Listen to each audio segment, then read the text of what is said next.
Hey, salut tout le monde, c'est Gabi. Aujourd'hui on se retrouve pour un petit commentaire sur Modern Warfare 3. Donc c'est la vidéo que vous attendiez tous, ou pas. Enfin, faut voir qui c'est qui regarde la vidéo. Enfin bref, on s'en fout. Donc c'est mes petites astuces en hardcore. Donc je vais vous les donner car vous êtes nombreux à me les avoir demandé. Sachant que je fais beaucoup de hardcore et comme vous aimez bien jouer avec moi, le hardcore vous bloque un petit peu de temps en temps. Donc j'ai décidé de vous faire cette petite vidéo spécialement pour vous les amis. Donc on va commencer tout de suite par les classes. Alors j'utilise 3 classes. Une classe furtive, une classe de rush et une classe pour faire du frag en fait, tout simplement. Donc on va commencer par la classe furtive. Alors les armes on s'en fiche pour l'instant, on verra ça plus tard dans la vidéo, dans la seconde partie. Alors les atouts. Pour la classe furtive j'utilise indétectable, assassin et tracker.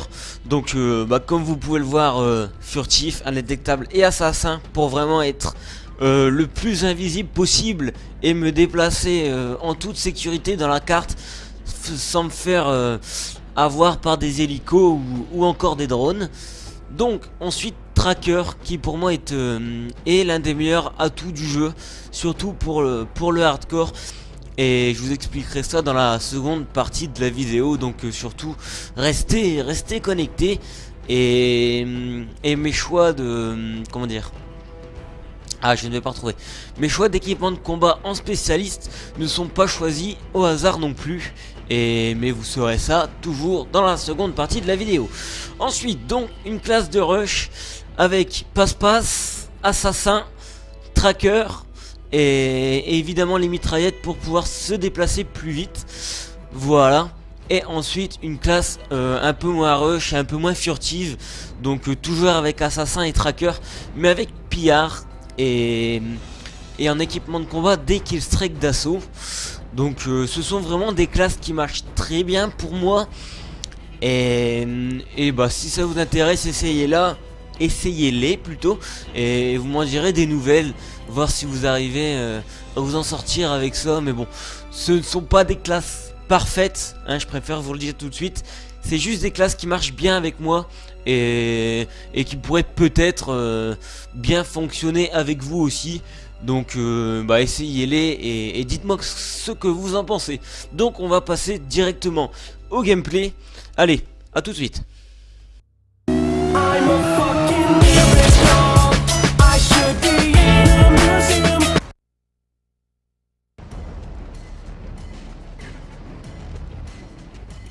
Et tout le monde, c'est encore Gabi, on se retrouve maintenant tout de suite incessamment sous peu pour le petit gameplay, et qui étonnamment est en hardcore. Oh bah dis donc, on fait une vidéo astuce en hardcore et on joue en hardcore, c'est pas magnifique.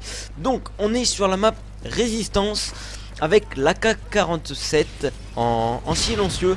Donc vous saurez un peu plus tard dans la vidéo pourquoi un silencieux malgré que nous sommes en hardcore.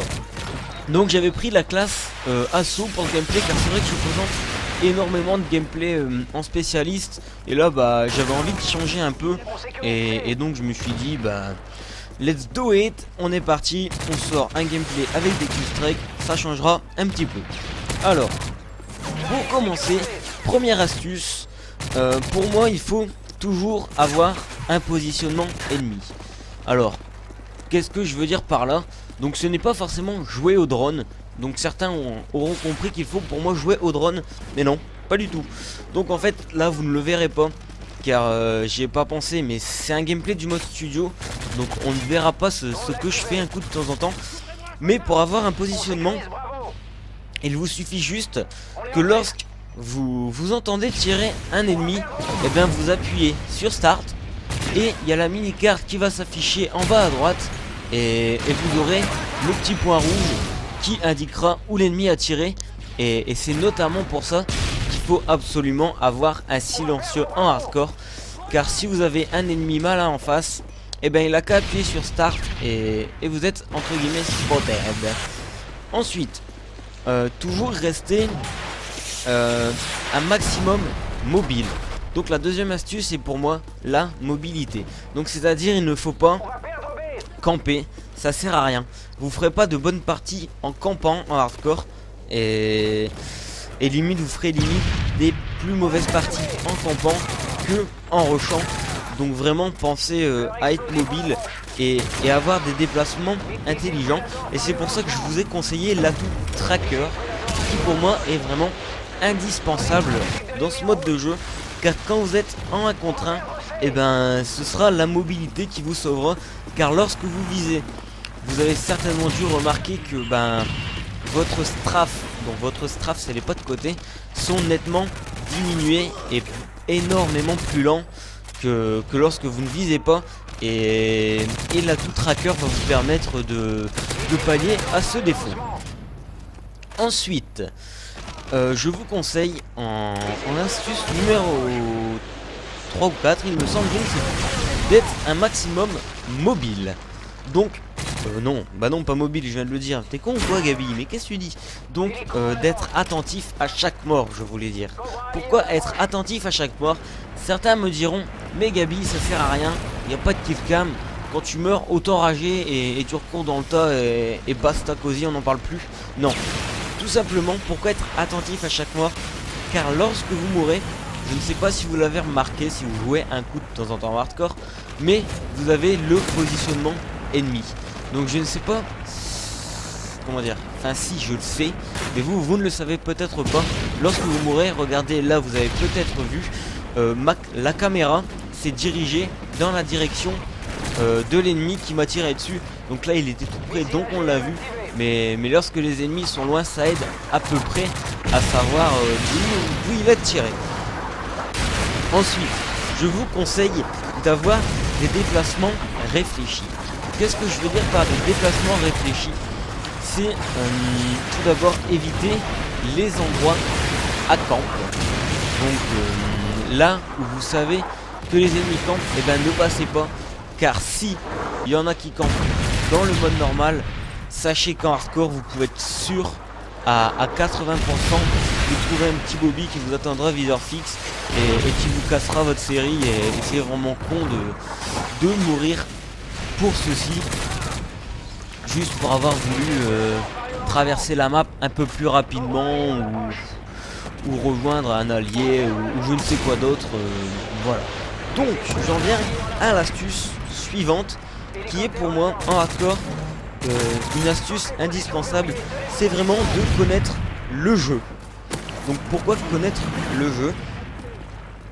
Tout simplement parce que lorsque vous ne connaissez pas le jeu, vous ne connaissez pas les cartes et vous ne connaissez pas les endroits de camp ou les endroits de spawn entre guillemets, et donc vous pouvez vous faire tuer assez bêtement et c'est vraiment dommage de se faire casser en série parce qu'on connaît pas la carte et on sait pas trop où aller et on se promène un peu n'importe où. Donc je vous conseille vraiment de connaître le jeu avant de vous aventurer dans le hardcore. Voilà. Ensuite, pensez à anticiper à mort. Donc je sais que certains le font, mais lorsque vous passez un mur par exemple, ou vous rentrez dans une maison, pensez directement à anticiper. Donc dites-vous dans votre tête, là il y en a un. Donc ça vous forcera à viser à chaque fois et à anticiper à mort. Et ainsi pouvoir éliminer vos adversaires un peu plus vite et être plus réactif.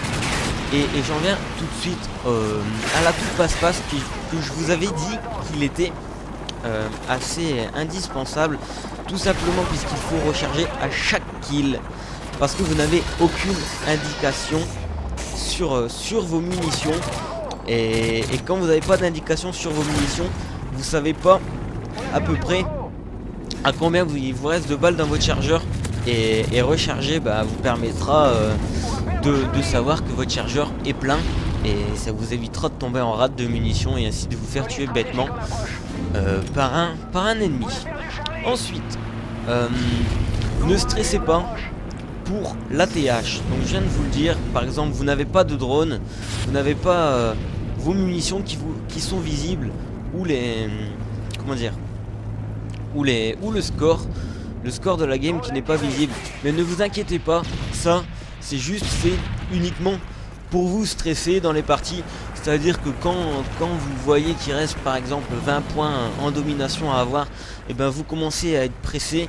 Et je peux vous assurer que par exemple en domination hardcore, vous êtes beaucoup moins stressé par le temps, car vous pensez pas à regarder le score de la partie, à combien il a avancé, et ça vous permet de jouer plus posément, plus calmement, et ainsi de faire de meilleurs scores au final. Ensuite, un truc vraiment débile, tout con, que personne ne pense à faire je pense, mais de bien choisir son accueil. Qu'est-ce que je veux dire par là?